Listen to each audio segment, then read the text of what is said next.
reshuffling their ranks 2 weeks after the midterm elections, choosing new leaders in both the Senate and the House. We will be speaking with two of them straight ahead as one of the biggest questions looms. Where can Republicans and Democrats find common ground? Good morning, everyone. Thanks so much for joining us. I'm Maria Bartiromo. This is Sunday Morning Futures. The midterms end with more women than ever before coming to power in the House. My next guest is a rising star and will be the third most powerful Republican in the House next year. Wyoming Congresswoman Liz Cheney will join me exclusively to talk about the midterms, her new role in leadership, and how today's GOP is different than her party when her father helped lead it. In the Senate, Republicans are forging ahead with judicial nominees and the next round of spending bills. I'll be talking to Senator Roy Blunt this morning, the next chairman of the Senate Republican Policy Committee, his party's priorities, the new role as the fourth-ranking Senate Republican. And we've been following this story closely on Sunday Morning Futures from the beginning. Investigations into misconduct at the top levels of the FBI and the DOJ leading up to the 2016 election. The chairman of the House Intel Committee, Congressman Devin Nunes, is here. He has been spearheading those investigations. He will join me next to discuss what happens to those probes now that the Democrats have taken over the House. All that plus reaction from our panel as we look ahead right now on Sunday Morning Futures.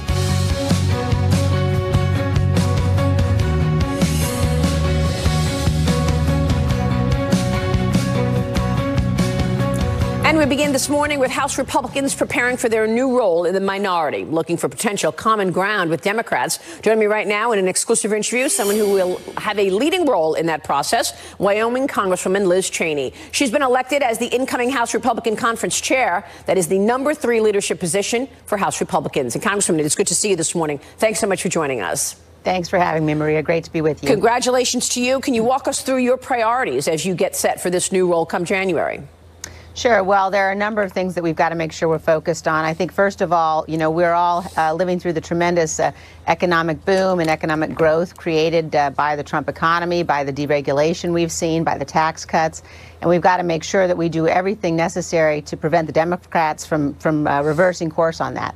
They've made clear that's what they want to do. We've got to, as Republicans in the House, work with the White House, work with our colleagues in the Senate to make sure that doesn't happen. And we've got to take back the majority in 2020. There's no question that continued progress, both on economic security as well as national security, requires that the Republicans take back the House. I think it's terrific to see so many more women moving into these leadership positions. But, when I look at the numbers, it's at least 123 women will be in the next Congress. Only 19 are Republicans. Why do you think that is? Well, we've got to do a better job. There's no question, Maria. We've got to make sure that we are recruiting women candidates, that we're working to get our message out to women and men. But I would just say it's very important for us to recognize that, women make bad policy, too. And Nancy Pelosi, obviously, as the leader of the Democrats, is somebody who's in a position has said that she will try to put in place the kind of legislation we know is bad for the country. If you look at the wave of young Democrats, women, many of them who've come in this freshman class, a lot of them are socialist, and they are proposing the kind of socialist economic policy we know is going to be incredibly damaging if it were ever to take hold in this country. So we need to have diversity, but we also need to make sure we understand that just being a woman doesn't mean that you're going to do the right thing, and we've got to fight for the substance and the policies. I think this is a really important point that you make. So what is the issue around Nancy Pelosi right now? Just had a conversation on Fox and Friends with my colleagues about what's been going on within the Democratic Party when you've got Alexandria Ocasio-Cortez, basically telling moderate Republicans, we're coming for you. We want more progressives. We want socialist practices in terms of economic programs. How are you going to deal with that as a party who's trying to come up with moderate economic proposals? And what do you think happens to the Democratic Party? Well, it's very interesting to me. The Democrats right now are focused on this so-called Russia collusion, the Russia threat. I think the real Russia threat, Maria, is when you look at the kind of Soviet-style economic policy that the Democrats in particular, some of the freshmen coming in, are advocating. Government-provided jobs for everybody, government-provided housing for everybody, and you see it in the people that are likely to be their presidential candidates as well. So I think the Democrats are going through a very challenging time, and Nancy Pelosi is working very hard to try to become the next speaker, which means that she's got to kowtow in many ways to that wing of her party. That's not good for the country. So will she be speaker, do you think? Do you think she becomes speaker? Well, I think she's got a tough task ahead of her here, and we'll see what happens. But she certainly is having to placate some very, very radical and socialist is the accurate word for it, views in her party in an attempt to get the votes to do that. Well, and we all know that's not good for the nation. Last week on this program, I spoke with Rhode Island Democratic Congressman David Cicilline. He's running for a leadership position in the House. About the Democratic agenda, I asked him about Republican criticism that the platform for House Democrats is about investigations and potential impeachment of Trump and not much else. Watch this. Democrats ran on a very specific agenda. I helped craft it with my two co-chairs of the Democratic Policy and Communications Committee. It's an agenda for the people of this country. It's focusing on driving down the cost of health care, driving down the cost of prescription drugs, protecting coverage for pre-existing condition, raising family incomes by rebuilding our country with a serious infrastructure plan for our roads, bridges, ports, transit systems. Will create 16 million good-paying jobs, and taking on the corruption in Washington by getting money out of our political system. Those are issues Democrats ran on and won. That's our agenda. We're going to make good on those promises. Well, it seems like getting money out of politics and the oversight has had the overwhelming sort of impact in terms of what he wants to do. But you just heard his agenda. Is that something you can work with, and do you think that you will be working on? Look, I think that we are going to, do everything we can to see if there are areas where we can work in a bipartisan manner. But at the end of the day, we've got to make sure that we're protecting the country. And that means when you've got, radical proposals from the Democrats to slash our defense budget, to slash the size of our nuclear forces, when you've got members on their side of the aisle, Congressman Swalwell, suggesting that they're going to confiscate people's guns and that people shouldn't try to resist because the government has nuclear weapons. That's something that he's actually said. When you've got the Democrats protesting in each other's offices because you've got some on their side who think we should eliminate all fossil fuels in 10 years. That's just it's a recipe for disaster. And so we won't be part of that. We won't be party to it. We're going to fight every day to make sure that we preserve the tremendous momentum we've seen. And the Democrats have a challenge because the results are there. As I said, President Trump's deregulation, the work we've done in Congress on that, the tax cuts, we've got, historically low unemployment across the board, historic job growth and economic growth. And the American people did not vote to turn all that around. Yeah. So we are going to do everything we need to do to defend that. I want to ask you about defense spending and these upcoming appropriations bills and how you see the priorities taking place. But you just said Democrats have challenges. The Republicans have challenges as well, particularly when you look at what just took place in the midterm elections. There's a lot of conversation about the suburban woman not supporting the GOP right now. I mean, if you were to look back 17 years when your father was the vice president of this country, does the GOP look the same today? How does it look different than 17 years ago? No, I mean, look, I think all parties change and evolve. I think we clearly have work to do with respect to suburban women. There's no question. But I also think we need to be careful. A lot of what we saw in these midterms was massive amounts of money coming in, billionaires putting money in on the Democratic side. And frankly, Nancy Pelosi targeting Republican women. So when you have a situation where you've got somebody on the other side of the aisle saying that she stands for all women, but we very clearly saw her go after our Republican women. And I think that it's going to be very important for us to make sure that we get those seats back. We've got a great opportunity to get them back, and I intend to do that. How do you do that? I mean, what is the secret sauce here to appealing to suburban women to come back to the GOP? I mean, this is a big problem going into the 2020 election. Well, I think it's a couple of things, Maria. I think, first of all, the Democrats are going to be forced into a very radical set of policy proposals and agenda. You've already seen it. We talked about some of it. So number one, I think that what they're going to have to do to appeal to the socialist wing of their party will really help make clear the choice that people have. Secondly, I would say we as Republicans have got to do a better job at making sure that our message is getting out there. For women, the extent to which economic growth matters, the extent to which national security matters, the extent to which we've got to make sure people understand that, the Democrats were lying when they said we're going to take away coverage for pre-existing conditions. All of those things are very important, but we can't segment women into, thinking they only care about women's issues. That's right. Frankly what the Democrats do. We know women, moms all across this country want to make sure that our borders are secure. They want to make sure that our nation's secure. They want to make sure that their kids can get jobs when they get out of school, and that we've got the kind of economic growth growth that will make sure that happens. Well, I couldn't agree more. I mean, when people ask me to speak about money and women, versus money and men, I say, look, thank you for the invitation, but that's basically marketing. We all want to make money. We want a good investment plan for the long term. What about the security end of this? You've got 2 appropriations bills that you need to deal with before year end. Otherwise, we could see a government shutdown. How real is that? And will we see defense spending numbers change? Well, thankfully, Maria, we've already been able to pass the defense appropriations bill. The president signed it into law. The first time in, I think, over a decade that we passed it at the accurate or adequate levels and on time. We do have a number of other appropriations bills that we will have to address and deal with before December 7th. But on defense spending and on defense appropriations, that is absolutely something we've got to make sure. The president has made the investment with, Congress has appropriated money to begin to rebuild our military, but we have been in such a hole after the Obama administration. It is going to take multiple years to be able to do that effectively, and we simply cannot allow the Democrats to turn back on that.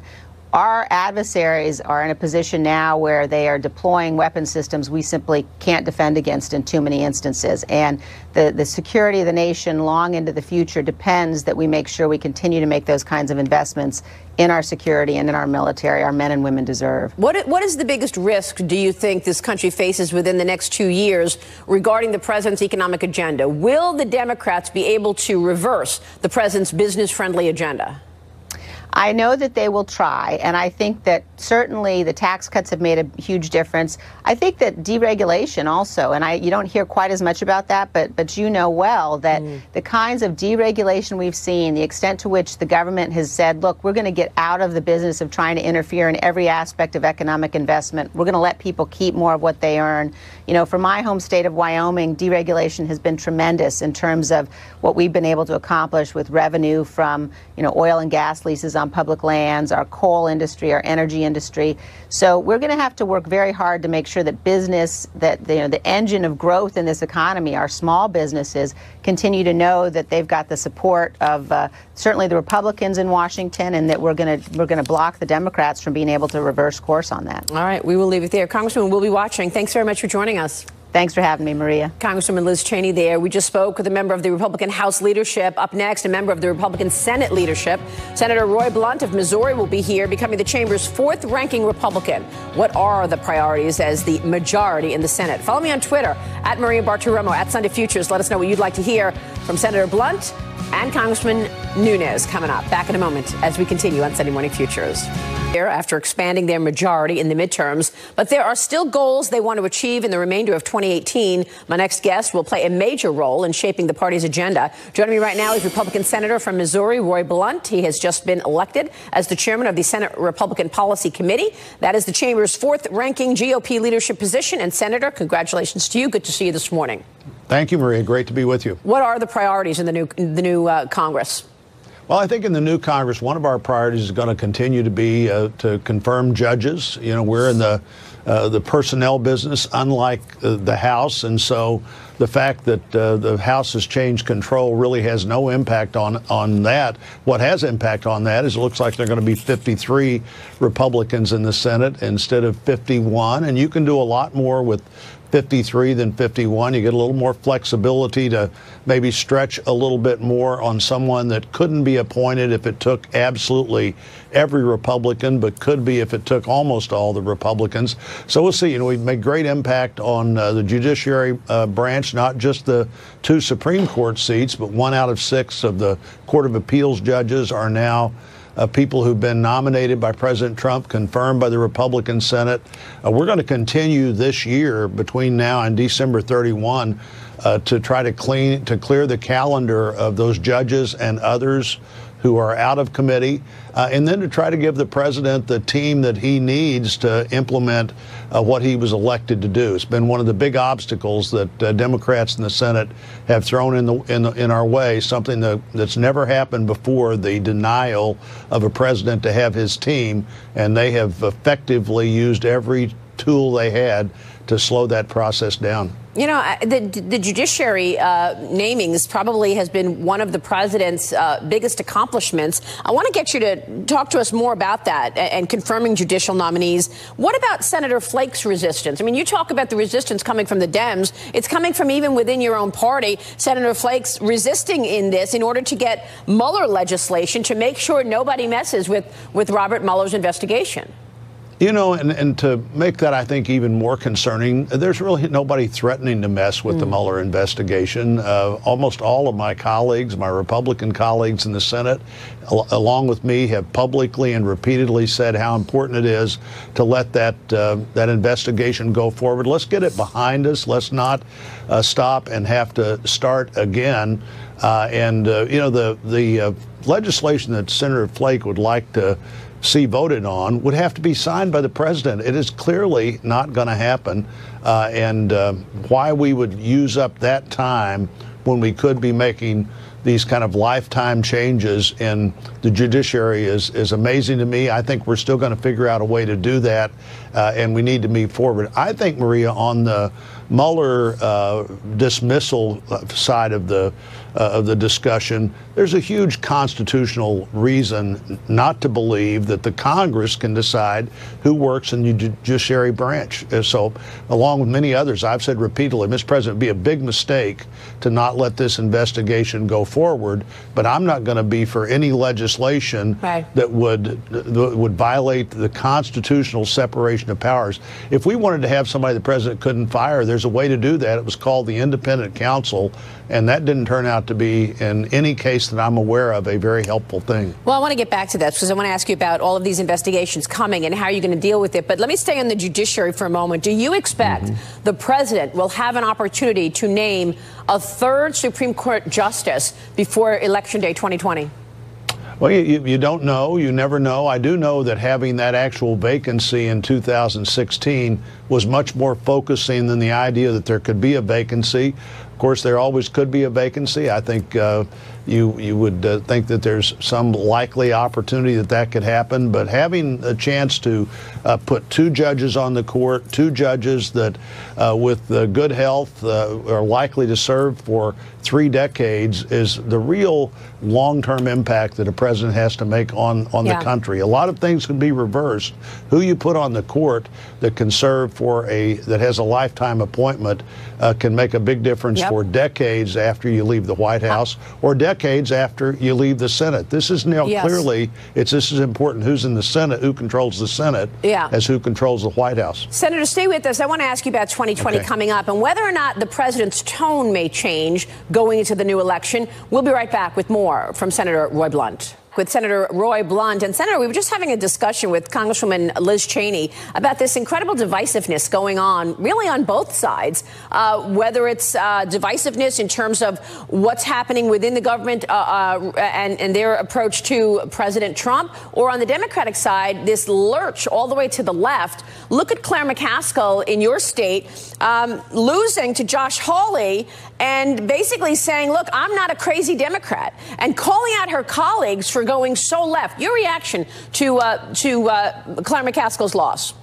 Well, in a state like ours, where I think voters have gotten more conservative as a group over time, but still a lot of voters in the middle, I think Claire's message was pretty important for our voters to hear. But it was with the backdrop of a state where the president is probably as popular as he is anywhere. His approval ratings much higher in Missouri on Election Day this time than they were when he was elected president in 2016. And his efforts for Attorney General Hawley, his efforts in Senate races around the country exceeded anything that I think any president has ever done as a campaigner for a ticket that their name was not on. And it made a difference in Missouri. It made a difference in these other states as well. It's one of the reasons that while we lost seats in the House, our margin in the Senate is going to go up, and that gives us some ability in the Senate that we wouldn't have had otherwise to do things that let the president have the team he needs to put his agenda in place. Do you expect the president's tone to change or shift in any way? I really don't. I really don't. I think the American people got exactly the person they elected as President of the United States. I think that's going to continue. I think, Maria, what Democrats in the House are going to find surprising, and probably a lot of people in the media are going to find surprising, is while the other people who've been president would hate the idea of investigations. I'm sure the president would rather have a Republican House, but I think he will vigorously engage in a public way in these investigations if the Democrats try to pursue them. Probably the best thing Democrats could do in the House would be legislate rather than investigate. But if they investigate, they're going to have an active participant talking about how those investigations are being conducted in the White House, and that participant's going to be the President of the United States. Right, and will those claims or lawsuits fall flat in the Senate? Well, if it has to be House and Senate cooperation on these investigations, clearly that's not likely to happen. I think you're just going to see a level of engagement in past White Houses. If the Congress is investigating something, generally the White House message was fully cooperate, don't have much to say about this.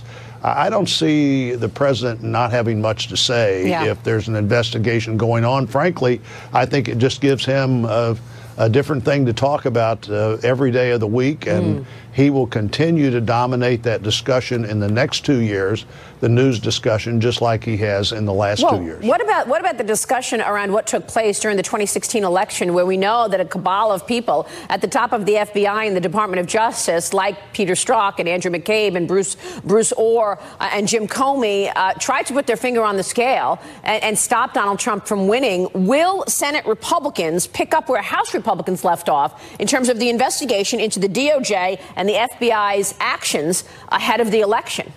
We know I'm on the House Intel Committee. We've been dealing with the Russian issues from the 2016 election, the Russian issues. But I think the answer is yes. The Judiciary Committee is almost certain to look more vigorously now at what happened in the Justice Department and the FBI during 2016. There is clearly a story to be told there. Part of that story is things that have been classified that if you get to see that classified material, you wonder what in the world about this is classified in a way that the American people couldn't know about it. I think before this is over, they're likely to know what's in those so-called classified documents, and they'll be surprised. Yeah, we're going to talk with Devin Nunes coming up about that in terms of that investigation. Right. Real quick, let me get back to business and appropriations. I spoke with the chairman and CEO of Boeing, who had some important comments, certainly about the Lion Air crash, but also about defense spending and what he's expecting in the next couple of years. I want to see if you agree with this. Listen to this. We see the defense budget here in the U.S. being sustained, and if you look back a couple of years when we were in the middle of sequestration, we feel like we're in a stronger budget position now on both sides of the aisle. So we look to the U.S. defense budget to remain strong, but we also see growth around the world. Today, about a third of our defense backlog is outside of the U.S. Interesting that a third of the backlog is outside the United States, but what are the priorities from your standpoint in terms of defense spending? We know the headquarters for the Boeing defense operations in St. Louis. We're proud of the workers there and proud of what happens there in our state and in our neighboring states. Certainly, we do see more of a commitment to long-term planning in terms of defense, where you not only have some orders for this year, but also orders in future years, so you can keep that line open in a more efficient way. We got way behind in the previous decade, the Obama decade, in our defense capacity. It's showing, and everybody who understands the military knows we've got some significant catching up to do, and I think we began that in a significant way this year, but we are committed to maintain that as a Senate and I believe as a country, and look forward to the importance of doing that, and also being sure that we're doing what we need to have the kind of investments to protect the military advantage we have. What the Chinese particularly are doing with their efforts to try to get inside our systems more effectively than we can defend our systems would lose our significant military advantage if we let that happen, and we can't let it happen. Again, we never want Americans to be in a fair fight. We want them to be in an unfair fight with every advantage on their side, and what we do in the next couple of years is likely to determine whether that continues to be the case or not. Yeah, important story in the LA Times today titled, "China has taken the gloves off in its thefts of U.S. technology secrets." And that's impacting the military as well. We're going to get into that coming up next with Devin Nunes. But real quick on that, do you think China's behavior is going to change anytime soon? I have no reason to believe it's going to change anytime soon. And where the president's talked about our trade relationship with China generally, also that discussion goes into what's happening with the military, what's happened with the military, where all of our investment in technology, all our investment in new defense systems has in so many cases been stolen by the Chinese, and then they take their money and try to build on top of what we've already done to figure out how to impact it. Welcome back. President Trump in California's wildfire disaster zones this weekend, meeting with state officials and firefighters, privately consoling those suffering from this tragedy, while also getting a firsthand look at the devastation left behind. It all comes as the death toll rises to at least 79 people dead. Nearly 1,300 are still unaccounted for. I want to bring in House Intelligence Committee Chairman and California Republican Congressman Devin Nunes. He's coming to us from the World Ag Expo in Tulare, California once again. And Congressman, it's good to see you this morning. Thanks very much for joining us. It's great to be with you, Maria. And you are situated between the two fires. Can you tell us, first off, what you're seeing where you are in terms of the air quality, the smoke? I know you're not right there, but yesterday the president did tour the campfire, which is responsible for the majority of these deaths. He was with Majority Leader Kevin McCarthy and some other state officials looking at the damage, where officials there said that it was the fire was moving the distance of a football field a second, the worst fire in California history. Thanks, Maria, and thanks for asking about that. It is horrendous here in terms of what the fires have done just to our air quality alone. So even though I'm several hours from the major fire, the campfire, you can actually see the smoke in the air. You can smell the smoke. A lot of high school football games and college football games were canceled or delayed all over the state. The campfire hits close to home. I have a cousin that lived in Paradise, him and his wife. Their house is now gone.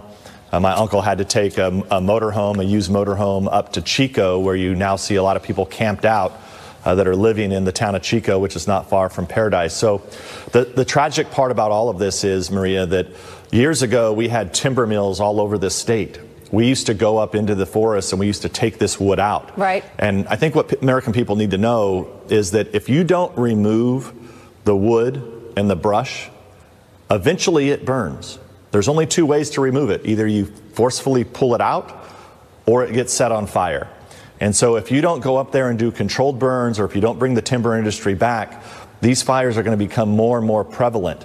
And that's why it's very frustrating to hear the left that for years have blocked the access to these forests off. So you no longer build fire breaks. You no longer go up and take the trees that have fallen and remove them.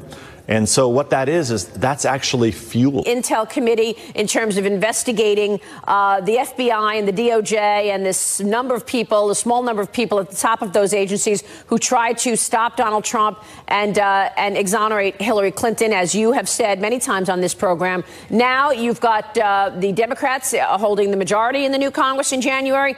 What will happen to your investigation? Well, we largely are done. So a lot of people don't understand that, but we finished our investigation. So we have 3 buckets of information that we want declassified. We now have a 4th bucket that we want declassified. The president has called for 3 of those 4 to be declassified. We sent a list of about 40 names to our Russia task force that Chairman Goodlatte and Chairman Gowdy are heading up. Likely they're not going to get through those names because they just haven't had enough time. But look, this begs an investigation by the Department of Justice. So either the Department of Justice under new leadership can actually go in and investigate these cast of dirty cops, is really what they were, and their connections to the Russians and their connections to the Clinton campaign. Either it's a special counsel or the DOJ has to do that. That's the way that this is going to be solved, because, our committee, I'm very proud of the work we've done. We unearthed all of this information. The American people now know that the Trump campaign was unmasking American citizens. They know that many of the Trump campaign people were targeted. They know that they used a dossier that was paid for by the Clinton campaign to go after and use it in a FISA warrant against the campaign. So we're really proud of what we've done. We want the American people to see these 4 buckets of information that need to be declassified, and if the president would do that, it would, I think, give some finality to our investigation. Well, let's go through that, because you're now giving us new information on this 4th bucket, but you want to see the last FISA renewal, which was signed by Rod Rosenstein. You want to see Bruce Orr reports, which are the emails that you want to see from Bruce Orr and his wife and others, and you want to see the exculpatory evidence that was not presented to the FISA court. In other words, evidence that would say there was no collusion between Donald Trump and the Russians, but that actually wasn't presented to the FISA court. What is this 4th bucket, and am I right about the first 3? Yeah, so the first 3, you're right on. We've been calling for those for many months. The president actually directed them to be done. And then you had Rod Rosenstein, who convened a meeting to stop that and get that kicked to the IG. But that's not a workable solution. We have let the White House know that that's not going to work. That will just bury this, and none of it will ever be declassified. The new 4th bucket that we're asking actually to be declassified now is, for months we have been reviewing emails between FBI and DOJ and others that clearly show that they knew about information that should have been presented to the FISA court. So it is real evidence that people within the FBI withheld evidence from the FISA court. Now, these are classified, and they need to be declassified. We have been asking, this went to the highest levels, even above myself. It went as high as the Speaker. The Speaker's been requesting the Department of Justice to give us these emails, to make as many public as possible. Yeah. And still, even though we know what's in those emails, a lot of them are still redacted. Well, so they're still refusing to give Congress, even in a classified setting, this information. I asked David Cicilline about this last week. He, of course, is a Democrat congressman on the Judiciary Committee, and he's the co-chair of the Democratic Policy and Communications Committee, so he's in leadership. Here's what he said about the FISA court. We know that there was massive abuse to the FISA court when information was not given to the FISA court about the Democrats and Hillary Clinton paying for the dossier, et cetera. There has been this investigation in the Judiciary Committee, your committee, as you know. Bob Goodlatte leading the investigation of Andrew McCabe, Peter Strzok, Lisa Page, Bruce Orr. Are you going to drop that investigation now, or are you going to pursue the truth there? Well, let me correct you, Maria. There has not been massive abuse in the FISA court. There's no evidence of any abuse whatsoever. Are you saying that they did not withhold information? Did they not withhold information to the FISA judge in terms of who paid for the dossier? Is that what you're saying? Abuse of the FISA court. Absolutely no abuse of the FISA court. Wow. He was pretty adamant there. Yeah. Yeah, so look, they've been in denial for a long time. Their party was colluding directly with Russians. Their entire party in the Clinton campaign should be investigated, because if you're going to investigate, if you're going to open up a secret investigation on the Trump campaign when you had no evidence into them colluding with the Russians, when you, in fact, the FBI used the evidence that the Clinton campaign paid for that was coming directly from Russians. So the very thing Trump campaign was investigated for, they did. So I assume maybe there is no FISA abuse in their own mind, because they think it's okay. They think as long as the Democrats are the ones that are using secret courts to spy on their political opponents, then it's okay. If that's the way people want it in America, I don't think that is, but clearly that's what the Democrats think it should be. I want to ask you about working with Adam Schiff when we come back. Let's take a short break. You also had a chance to interview Rod Rosenstein, and then you didn't. So I want to know what happened there. Stay with us. Devin Nunes, more right after this. You know, son, if you want to get that big... Devin Nunes. And Mr. Chairman, let me ask you about working with the new leadership now. Adam Schiff will likely take over as the chairman of the Intel Committee, right? We've heard what Adam Schiff says. He doesn't agree or believe many of the things that you've been investigating. How will the next 2 years work out with the two of you working together? Well, I'm actually looking forward to our first open hearing because for 2 years now, the Democrats on the committee and all through Congress have been saying that they have more than circumstantial evidence that the Trump campaign colluded with Russians. More than. So at the first open hearing that we're going to have, I'm looking forward to them finally releasing this information because we know that the only thing that hasn't leaked is this information about the Trump campaign colluding with Russians. So they've promised it. They now have the majority. So finally, maybe now they'll present their evidence. Well, you've already done the investigation and you've found no evidence of any collusion with the Trump campaign. We know that. But you had an opportunity to realize... But at some point, though, Maria, I just want to say that you know, you don't just get away with 2 years repeating the same garbage over and over again, essentially chasing Russian ghosts in the closet, infuriating the American people. There's so many Americans out there whose minds have been poisoned, who believe that the Trump campaign actually did collude with Russians because they've had dishonest politicians saying such. Now, look, they weaponized this. They used it for crowdfunding, where you had all of these millions of Americans who sent money all over the country to districts they didn't even live in to actually attack Republicans. Right. That happened in dozens and dozens of districts. So look, at the end of the day, they have a responsibility now. They're in charge. Where's their evidence? Well, and let's not forget the media really driving the bus on that, because the media has been also, you know, the loudspeaker for this idea of collusion when there wasn't any. But real quick, my final question here, Congressman, is Rod Rosenstein. You had an opportunity to interview him, and now you're not. If you don't interview him in the next 5 weeks, you're not going to interview him. Shouldn't you have done that interview so that the American people could have actually seen what took place and got answers from him? Well, the task force attempted to interview him, and he changed the terms of the interview. So Rod Rosenstein, as the Deputy Attorney General, does not get to dictate to Congress what or how an interview will be conducted. So it's a lot like James Comey wanting to do one in public. Rosenstein wants to do one in public. Look, this is all a scheme for them to hide from answering the tough questions.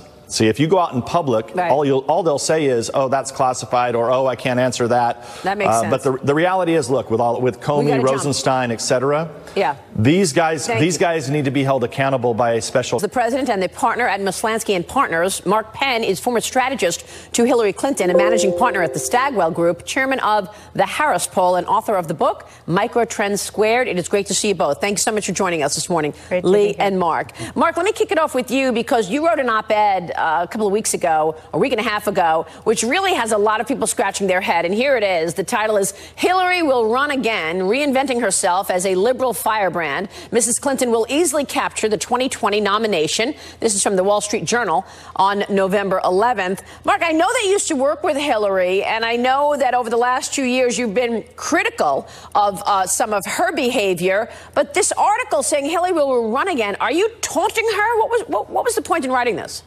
Well, I was really stating the obvious. It caused quite a stir, which is that she has a 75% rating among Democrats, and if there's no front runner come October in the Democratic primary, and there may well be no front runner, I think there's a pretty high probability she'll jump back in, and if she does, even win the nomination again and redo history in a very dramatic way. So I'm just painting kind of what I really think is a reasonable scenario here, given the fact that there is no front runner and how poorly Democrats did in those hearings with Kavanaugh. And this sort of underlines what's going on within the Democratic Party right now, doesn't it, Lee? Because the fact is you've got Alexandria Ocasio-Cortez coming out and saying, look, moderate Democrats, we're gunning for you. We're coming. We want more progressives, and we want things like Medicare for all and abolish ICE and all of these far left proposals.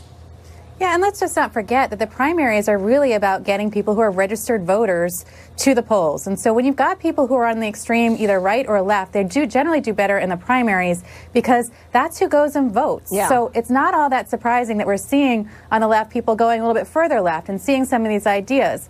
What I'm thankful for is that we're actually seeing people put ideas forward rather than just talking about resist. Yeah, but these ideas, Mark Penn, real quick, flies in the face of what the Democrats want to be. I mean, the moderates in the party don't know what their party is anymore. Well, a lot of attention's been given to the left, but it was the moderate candidates who pulled through, and it's the moderate problem solvers caucus that is demanding a rules change from Pelosi, waiting for a reply, and they're the ones who are really going to determine which legislation gets passed and doesn't. All right. Great to see you both. Thanks very much.